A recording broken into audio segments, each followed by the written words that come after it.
Students, welcome to my channel Riddhi tutorial classes. आज का जो हमारा टॉपिक है वो है कि रजिस्ट्रेशन कराना क्यों आवश्यक है किसी भी साझेदारी फॉर्म का। अगर साझेदारी फॉर्म का रजिस्ट्रेशन नहीं कराते हैं तो क्या हानियां हो सकती हैं। तो चलिए टॉपिक की ओर बढ़ते हैं। वैसे मैंने पहले भी इस पे वीडियो बनाया हुआ था, लेकिन वो उल्टा हो गया था, इसलिए मैं फिर से बना रही हूँ। तो ये हमारा टॉपिक है साझेदारी फॉर्म का रजिस्ट्रेशन, पंजीयन, रजिस्ट्रेशन ऑफ पार्टनरशिप फॉर्म। तो इसमें पहले आते हैं, समझते हैं कि साझेदारी फॉर्म के रजिस्ट्रेशन की आवश्यकता क्यों होती है। तो भारतीय साझेदारी अधिनियम जो 1932 है उसके अकॉर्डिंग क्या है कि साझेदारी का रजिस्ट्रेशन कराना अनिवार्य नहीं होता है। वो क्या है, ऐच्छिक है।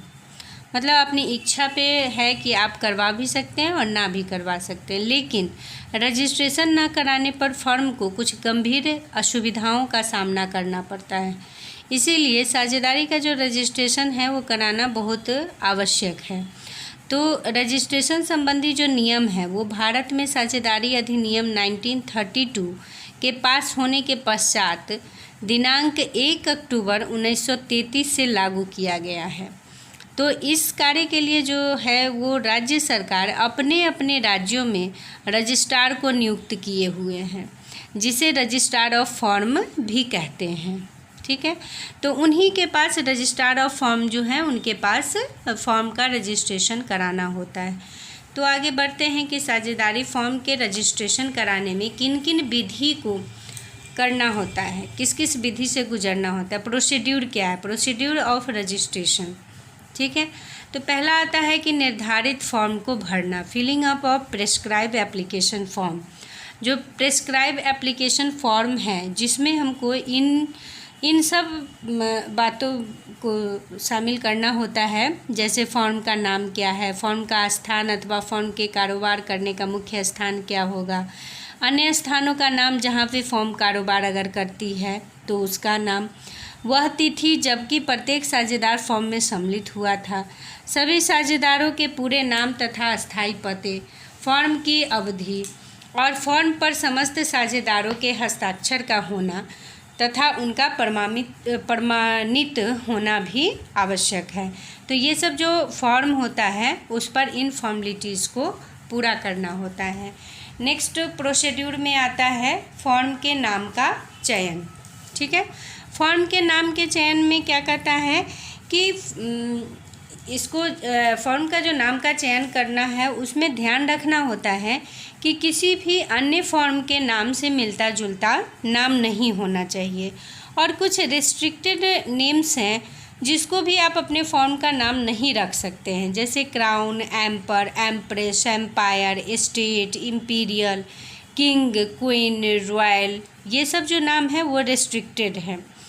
इसका आप प्रयोग नहीं कर सकते हैं। हाँ, तब कर सकते हैं जब आप सरकार से अनुमति ले और अनुमति में आपको लिखित अनुमति मिल जाए।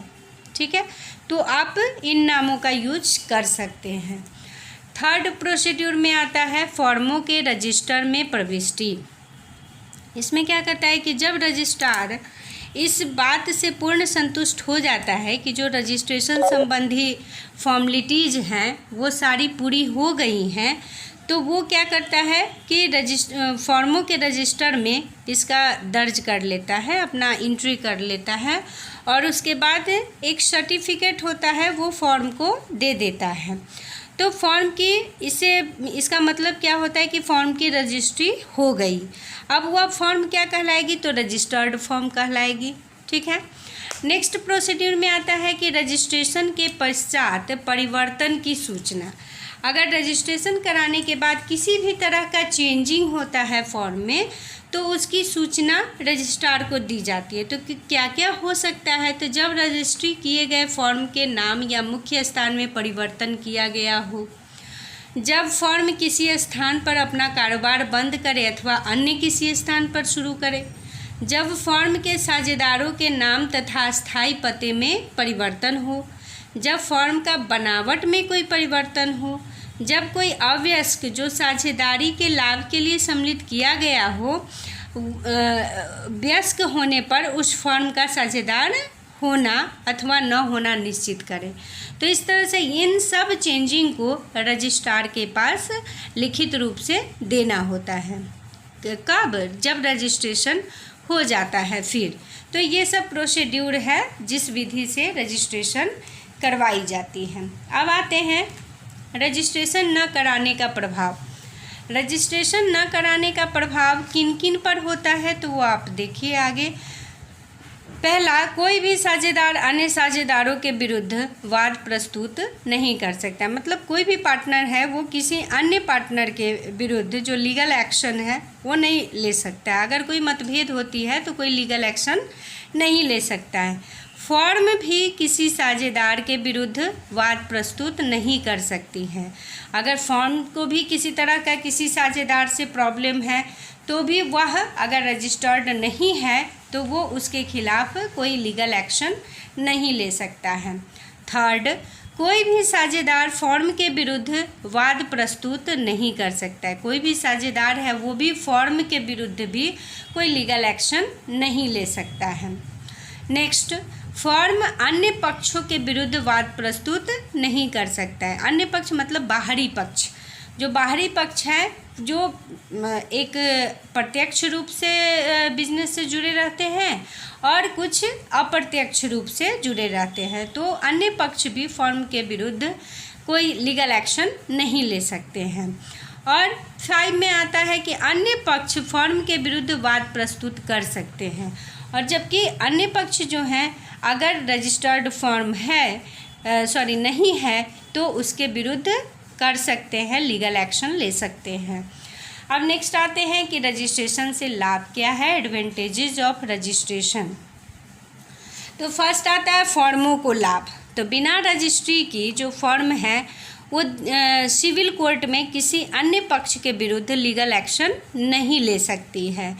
न उसका कोई साझेदार ही ऐसा कर सकता है, परंतु रजिस्ट्रेशन हो जाने से फर्म को या उसके साझेदारों को यह सुविधा मिल जाती है वह किसी के लिए एक्शन लीगल एक्शन ले सकते हैं। सेकेंड, साझेदारों को लाभ। साझेदारों को लाभ क्या हो सकता है? तो फर्म का रजिस्ट्रेशन हो जाने से एक अथवा अधिक साझेदार फर्म के विरुद्ध अथवा आपस में एक दूसरे के विरुद्ध या किसी अन्य पक्ष के विरुद्ध लीगल एक्शन ले सकते हैं। ठीक है। अब क्या है, ऋणदाताओं को लाभ। ऋणदाताओं को क्या लाभ होता है? तो फर्म का रजिस्ट्रेशन हो जाने से कोई भी साझेदार जिसका नाम रजिस्टर्ड ऑफ फर्म में लिखा हुआ है यह कहकर अपने उत्तरदायित्व से मुक्त नहीं हो सकता कि वह अब साझेदार नहीं है। ठीक है। अतः जो फर्म का रजिस्ट्रेशन है वो ऋणदाताओं के लिए ज़्यादा हितकर होता है क्योंकि उनका जो हित होता है वो सुरक्षित रहता है। ठीक है। और साझेदार उसके प्रति जिसका नाम रजिस्टर में लिखा हुआ है वह धन वसूल करने के लिए उसके लिए लीगल एक्शन ले सकता है। ठीक है। नेक्स्ट आते हैं प्रवेश करने वाले साझेदार को लाभ। तो प्रवेश करने वाले साझेदार को भी लाभ होता है। अगर रजिस्टर्ड फर्म है तो उसमें जो प्रवेश करने वाले हैं उनको बिल्कुल निश्चिंत रहना होता है, और अगर रजिस्टर्ड फर्म नहीं है तो उनके साझेदारों की ईमानदारी पर ही निर्भर रहना होता है। नेक्स्ट आते हैं पृथक होने वाले साझेदार को लाभ। जो उस फर्म से अलग होना चाहते हैं वो बस एक पब्लिक नोटिस निकाल देते हैं और निकालने के बाद वो उस फर्म से और रजिस्ट्रार को यह सूचना देकर कि मैं इस फर्म से अलग हो रहा हूँ, तो उस तरह से वे रजिस्टर्ड फर्म से अलग हो सकते हैं। तो यदि और साझेदार दिवालिया हो या फर्म किसी तरह भी डूब रहा हो तो वो उसके प्रति जिम्मेदार नहीं रहते हैं। तो इसलिए पृथक होने वाले साझेदार को भी लाभ हो जाता है। तो इस तरह से हमारा टॉपिक ये ख़त्म हो गया कि साझेदारी फर्म का रजिस्ट्रेशन क्यों आवश्यक है। अब आपको क्वेश्चन में आ जाएगा कि साझेदारी फर्म का जो रजिस्ट्रेशन है वो ऐच्छिक है या अनिवार्य है। अगर अनिवार्य है तो क्यों, और ऐच्छिक है तो क्यों, इससे क्या लाभ और हानि हो सकता है। इस तरह से क्वेश्चन आपको एग्जाम में पूछ सकता है। ठीक है।